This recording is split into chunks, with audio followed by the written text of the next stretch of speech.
Hello दोस्तों, आज हम जिस कहानी के बारे में सुनाने जा रही है वो है जादुई पिंपल वाली परी। तो चलिए दोस्तों शुरू करते हैं। बहुत समय पहले की बात है। एक परी राज्य में दो परी बहन रहती थी। वो दोनों परी बहन देखने में बहुत खूबसूरत थी। बड़ी बहन का नाम था सीता और छोटी बहन का नाम था गीता। सीता और गीता अपने सभी काम में बहुत अच्छी थी, लेकिन सीता और गीता के माँ बाप बहुत ही ज्यादा गरीब थे। वो दोनों किसी तरह अपनी गुजारा करते थे। सीता और गीता देखने में जितनी खूबसूरत है, वो दोनों पढ़ाई में भी उतना ही अच्छे हैं। परी लोग के कॉलेज में वो दोनों हमेशा ही फर्स्ट आती थी। वो दोनों अपने माता पिता के काम में भी हाथ बटाया करती थी, ताकि उनके संसार चलने में थोड़ी सहायता हो सके। ऐसे ही दिन जा रहे थे। दूसरी तरफ उस परी लोक में रानी परी की एक बेटी थी, जिसका नाम था रीमा।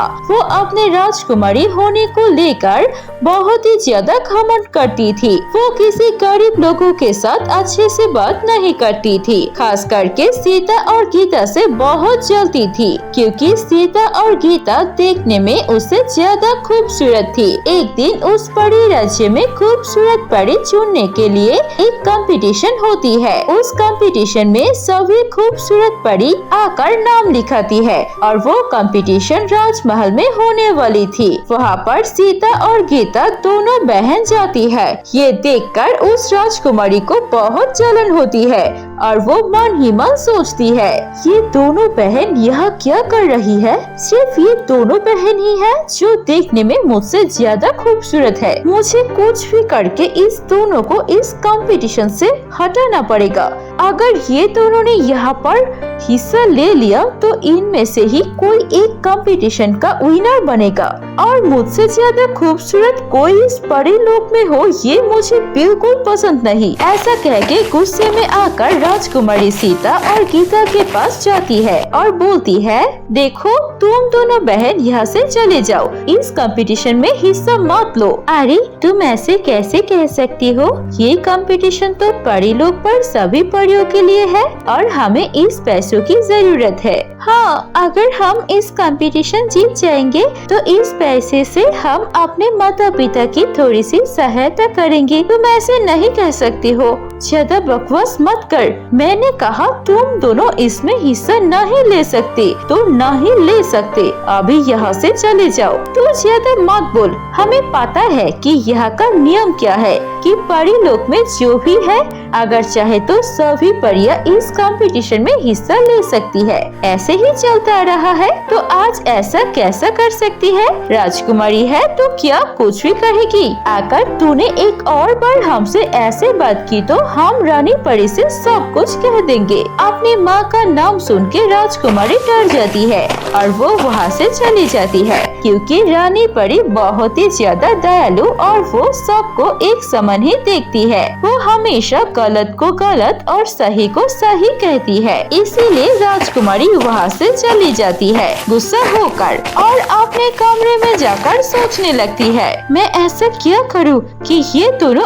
अपने आप ही इस कंपटीशन से घर लौट जाए। मुझे तो कुछ न कुछ करना पड़ेगा। ऐसा वो सोच ही रही थी कि तभी उसके दिमाग में एक खतरनाक आइडिया आता है। ठीक है, तो मैं अभी एक जादूगरनी के पास जाऊंगी। वो जादूगरनी से कुछ मांग के ले आऊंगी जिससे मेरा काम बन जाएगा।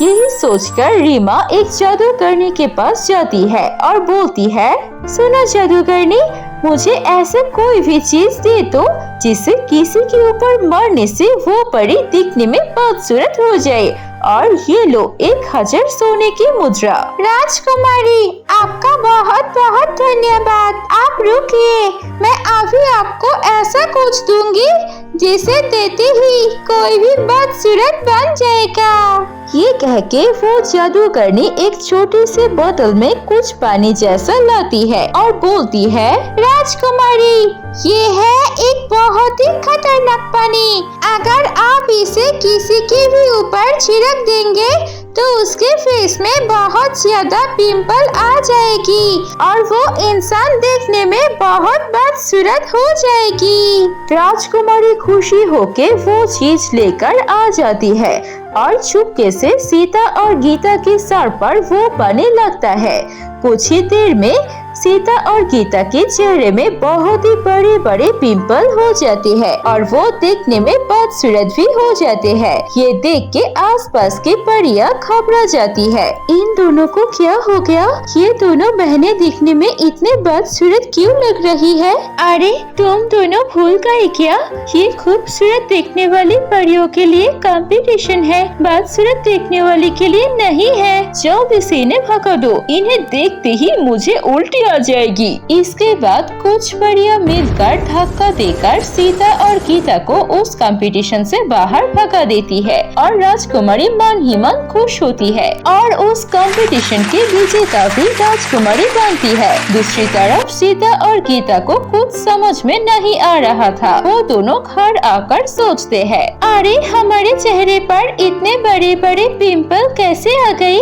हमें तो कुछ पता नहीं चल रहा है। उन दोनों को कुछ समझ में नहीं आता है कि कैसे वो इतनी बदसूरत हो गई। ऐसे ही कुछ दिन बीत जाते हैं। कुछ दिन बाद वो दोनों फिर से एक शादी अटेंड करने जाती है। वो शादी का दावत उन दोनों की एक दोस्त ने दी थी, लेकिन वो शादी में जाने के बाद सभी परियां उनको लेकर मजाक करने लगती है और उन्हें वहाँ से भगाने के लिए बोलती है। देखो, अगर तुम लोग यहाँ पर रहोगे तो मेरे बाकी मेहमान तुमसे डर के चले जाएंगे, इसलिए मैं नहीं चाहता कि तुम लोग मेरी शादी पर रहो। तुम लोग चले जाओ। ये सुनकर उनको बहुत दुख होता है क्योंकि वो शादी पर बहुत ही प्यार से गई थे। उनके दोस्त की शादी थी, लेकिन उसी शादी के दुल्हन उनके दोस्त ने ही उन्हें शादी से भगा दिया। सीता और गीता उस शादी से घर लौटते वक्त बहुत उदास होती है और तभी उन्हें रास्ते में एक बूढ़ी परी मिलती है। वो परी मिलने के बाद उन्हें बोलती है, देखो, मुझे पता है, मैं अपनी जादुई आईने में सब कुछ देखा है कि तुम्हारे साथ ये सब किसने किया है। तुम्हारी खूबसूरती से चलन के कारण राजकुमारी ने ये सब किया है। मैं एक जादूगरनी को जानती हूँ जो तुम्हारी ये समस्या का हल कर सकती है। इस पहाड़ी के पीछे एक गुफा में एक बहुत ही पुरानी जादूगरनी रहती है। तुम उनके पास जाओ और उन्हें सब कुछ बता दो तो वो तुम्हारी ये समस्या का हल कर देगी। सीता और गीता उस बूढ़ी परी पर विश्वास करके उस गुफा के तरफ जाती है और वहाँ पर जाने के बाद उस बूढ़ी जादूगरनी को सब कुछ बताती है। अच्छा, तो ये बात है, मैंने इससे पहले भी राजकुमारी की बहुत सारी गलतियों के बारे में सुना है। वो ऐसे बहुत सारी गलत काम करती है। रुको जरा, मैं तुम्हें अभी एक क्रीम देती हूँ। ये क्रीम लगाने से तुम दोनों की पिंपल ठीक हो जाएंगे। और ये लो, ये एक जादुई खाने की टैबलेट है। अगर तुम ये टैबलेट राजकुमारी की खाने में मिला दोगे तो वो देखने में बदसूरत हो जाएगा। उनको सजा मिलना जरूरी है, नहीं तो वो कभी भी नहीं सुधरेंगे। तुम लोग उनके खाने में ये मिला देना। उसके बाद सीता और गीता वो क्रीम अपने चेहरे पर लगाती है और वो दोनों खूबसूरत बन जाती है। और फिर उस जादूगरनी की कहने के अनुसार वो दोनों राजमहल में चोरी छुप के राजकुमारी के खाने में वो टैबलेट मिला देती है। वो खाने के बाद राजकुमारी की चेहरे में बहुत सारे पिंपल आ जाते हैं और वो देखने में बदसूरत हो जाती है। वो बहुत सारे डॉक्टर्स को दिखाती है, लेकिन कोई फायदा नहीं होता। सारी जिंदगी उन्हें ऐसे ही रहना पड़ता है।